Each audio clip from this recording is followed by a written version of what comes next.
If you've ever been curious about how you can remain the witness, the observer, while also consciously creating your reality, then this video is for you. I'm Beyond Taylor, and I am here to help you go beyond your self-imposed limitations. So it seems like those two ideas contradict each other, because on one hand, I'm saying that there is no you that could ever make a choice because the idea that you exist is just a thought. It's just another thought rising and falling in this unified field of consciousness. But on another hand, I'm telling you to consciously create your life, which is solidifying the idea that you exist. So these ideas seem to be very contradictory, but remember that we live in a paradoxical universe, right? Everything is and isn't, right? You exist and don't exist. You are everything and nothing. You are literally a walking paradox. So today I'm just going to help you ease into this idea of being no thing while also being everything. And I'm going to talk about where non-duality kind of stops and they get it wrong. So let's start the video. When I first came into non-duality teachings, I was about 19 years old. I was very curious about the nature of reality, about my place in reality, and just the purpose of it all. And where did it all come from? Very, very curious.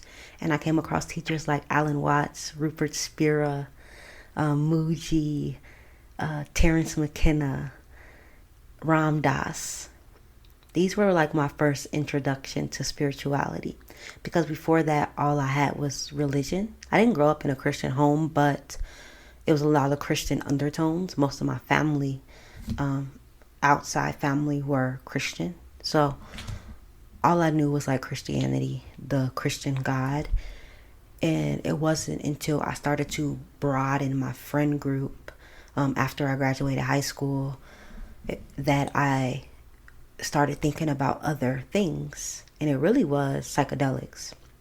The first time I did LSD, I was an atheist before I did LSD, and then once I did it, I was like, oh no, there's something here, and that was what really led me on my discovery for this meaning of reality, for this understanding of what exactly was going on. And I also, the first time I astral projected, I was in 6th grade.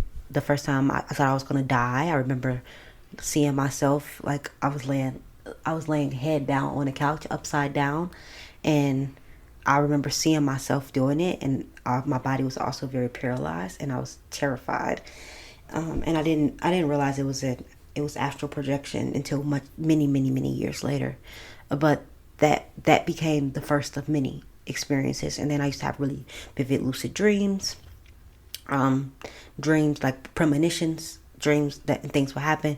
So I kind of knew there was something here, but anytime I would talk to anybody in my immediate circle about it, they just kind of brushed it off. So it wasn't encouraged for me to explore these deeper meanings.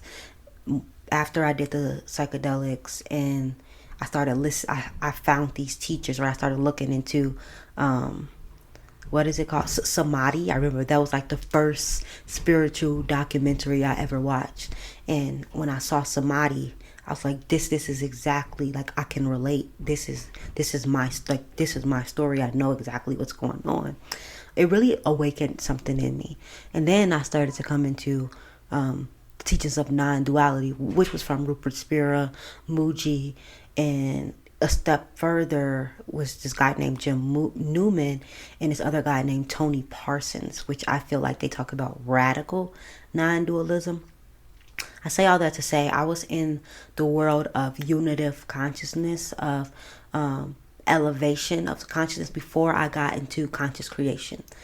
And really it was just because I was very curious about the experiences that I had as a kid, and again, just my curiosity with what is this. I've always been very curious. I've had so many questions about what is reality, and just trying to make sense out of it. Very, very curious.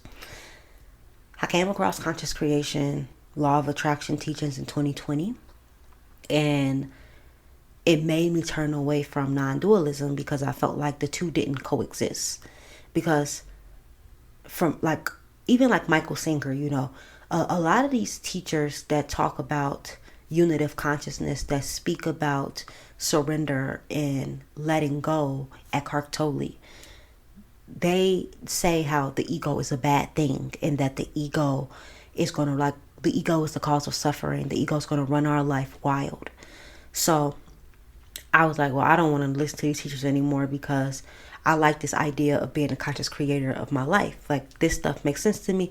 And I can also see the undertones of these like Buddhist inspired Advaita Vedanta teachings, right? I could kind of see the undertones within these, like law of attraction, law of, especially with Neville. I could see it in the teaching. So I said, I really like this. I'm going to go with this. But I will say this. When I started to consciously create my life and things were working out for me, I was still suffering. There was still an immense amount of suffering happening, that it made me realize maybe they were right. Maybe all these teachers were right, that I should just drop the ego, leave it alone, and just remain as the witness. Like, just place all of my attention and my energy in being just the observer. Like, literally, don't deal with any thoughts. Just drop it. Just drop it all on Robert Adams. If y'all know any of these names, comment down below, because these are my people, right?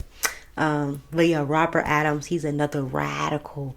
Ramana Maharshi, these are radical, I would say, like Advaita Vedanta teachers, teaching this idea, this concept of the no self, teaching this idea that, the idea of separation is an illusion, and what we are witnessing is just consciousness at play with this thought that comes up to claim the separate experience.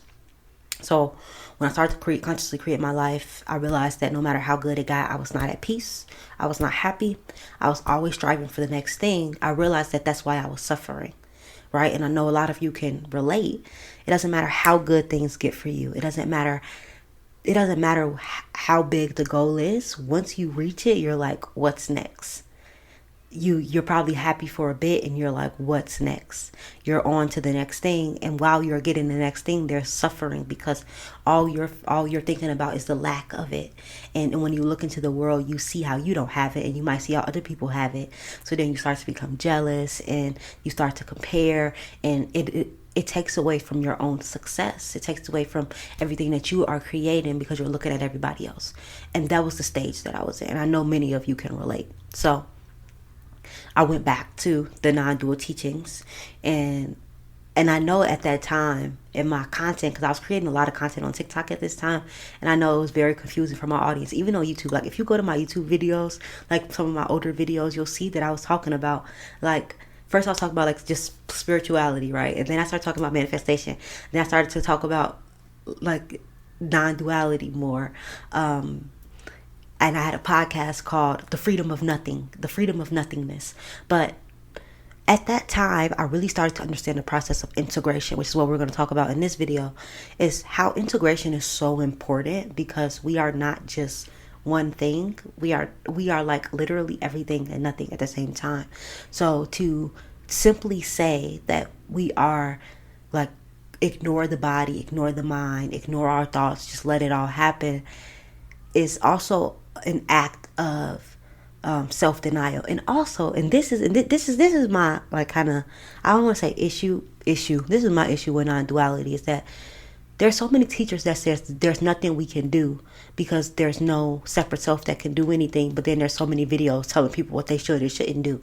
Like, make it make sense. So obviously there's an acknowledgement that there is a separate self here that is seemingly making decisions, seemingly going about their business in the life with free will, or what would be the point of creating any content or talking at all to anyone? So I don't even know where I was going. That was just a whole tangent, because that's like literally that's my issue with non-duality. But yeah, if you go on my page, you'll see that I just constantly went back and forth, because I was still, and I feel like even still to this day, exploring consciousness, exploring myself, exploring like the limits of how far the human mind can go and how far consciousness even expands. That is so much of the work that I do with myself and also with my clients. If you're interested, sign up for a 101 down below, and also the group membership is going live October 15th. If you're interested, we're going to be getting into these type of concepts and the integration and then how to apply that into our regular life. Sign up for the waitlist down below. It's October 15th. And that's why even in my podcast, if you go listen to like the Freedom of Nothingness on one of my videos, the beginning is this sound from Ram Dass where it says, "You're too attached to emptiness. Why don't you try being human?" And that was so strategic because I believe that the non-duality community, they're so attached to being nothing. They're so attached to just being fluid, to just being spirit, that they don't come into their human nature. And the human nature is one of separation, is one of making choices, is one of, dealing with the pain that comes with being in a dualistic world. So I think that this is my personal opinion, that a lot of people in the non-duality space, they are afraid to face their own shadows, which is why they choose to suppress, to deny. And I don't even want to say they're suppressing or denying, but it just seems like they're taking away their active choice. And then if you talk to them, they'll say, well, nobody's making a choice anyway. There's nobody in here that could ever choose because there is no me. But then if you call, and like, I understand that, right? I understand that even from an experimental level, I understand that, right? That what's happening here is purely mechanical. That may offend some of you, but it's purely mechanical. It's purely just the machine operating as a machine. However, there's this sentience there. It's like the machine is self-aware.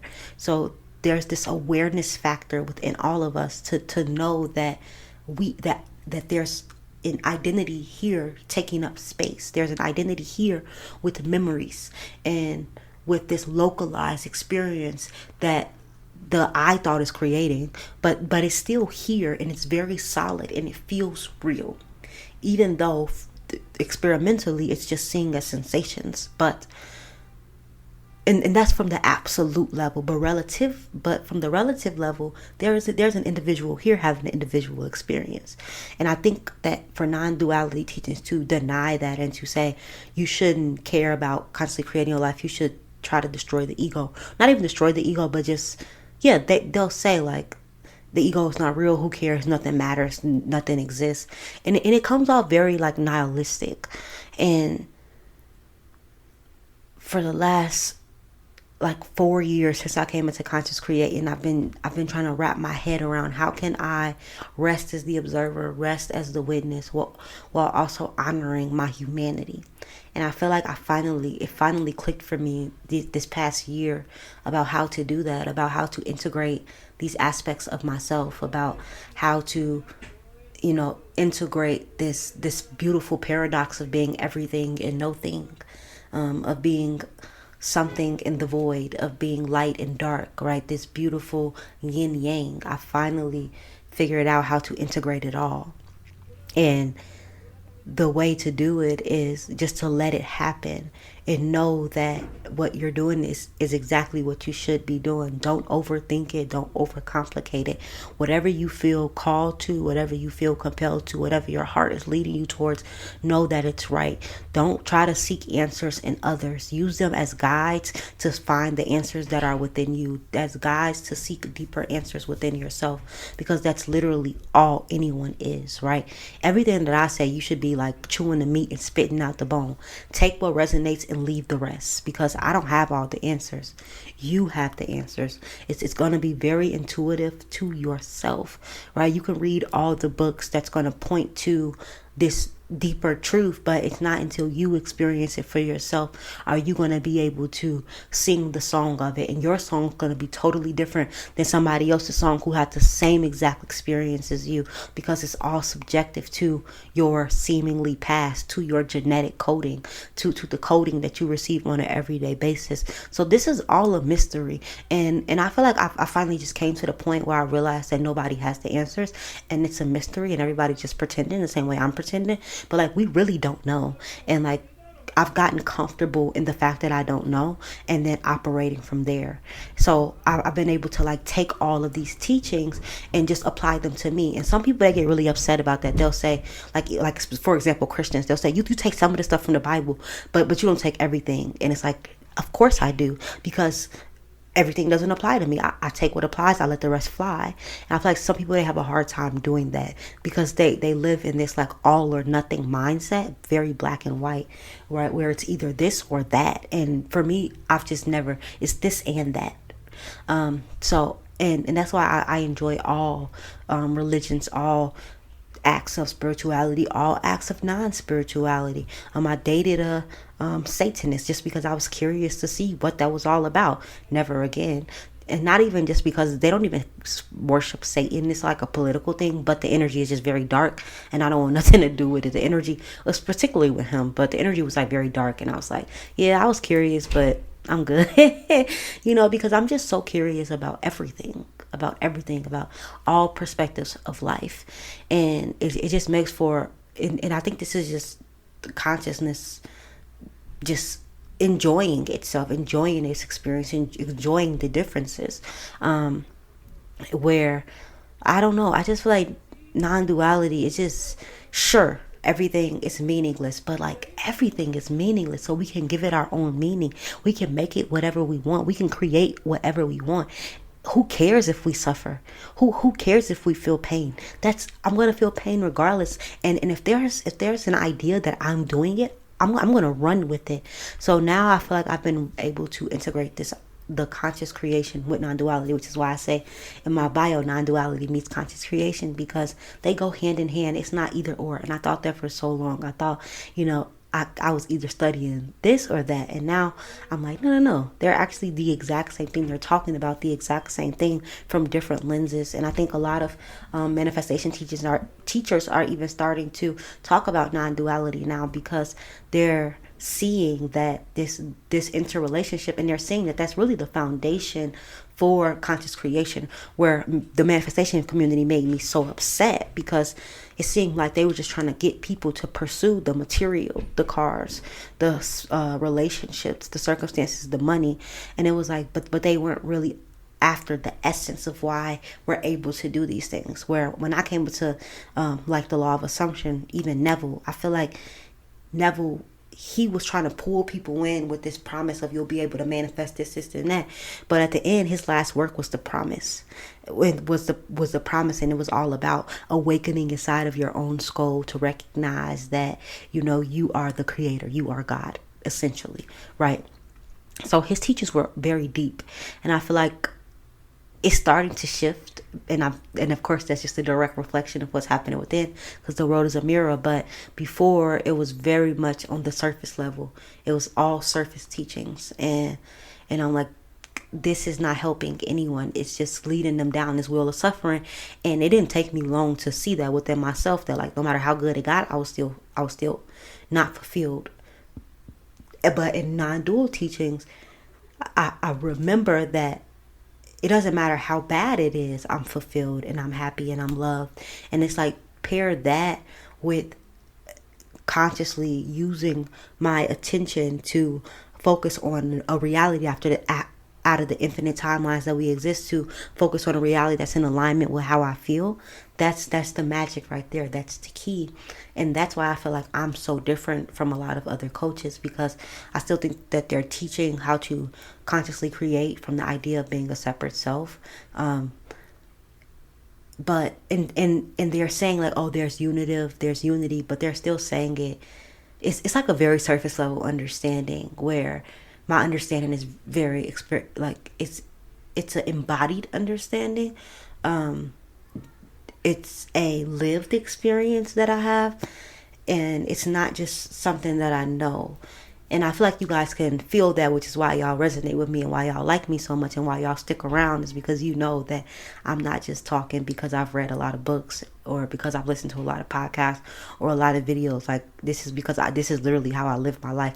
I live my life in this state of constantly taking my attention to the present moment as much as I can, because I'm not perfect. I would like to say that, one of the people that I would aspire to be the most like is Ram Dass, because he would talk about traveling to all these like different dimensions and just having these outer worldly experiences that most people would be like, yo, what's wrong with him? But he was also very centered, and he did a lot of work in the community, and a lot of he was just very community oriented, and he honored his humanity. And that's somebody who I aspire to be like. And yeah, so just embrace the paradox, embrace the differences, embrace the separation, all from the higher understanding that it's all just one thing happening anyway. It's all just one unit of motion appearing as the many, right? And you do that from the standpoint of being awareness. You do that from just simply witnessing what's occurring and not taking ownership in it, not claiming it, and allowing it to all unfold in a beautiful way, and doing what you can and recognizing that it couldn't be any other way, right? Like feeling like you have ownership, but also knowing that it couldn't be any other way. Just holding these two opposing ideas in your head at once, and that's where you'll find peace. That's when you'll stop chasing desires in order to feel what you already have access to. That's when you'll be able to just embrace the polarity of reality. So that's all I got. I love you guys, and don't forget to sign up for the waitlist for the group if you're interested in these type of things and you want a community to share these ideas with, and also to have accountability if you're a creator. There's going to be so many amazing things, and you'll also have access to my trigger guide, which is going to help you to learn how to rest in the midst of anything and consciously create on top of that. So it gives you the best of both worlds. That's all I got. I love you guys, and I'll be seeing you next time. Bye.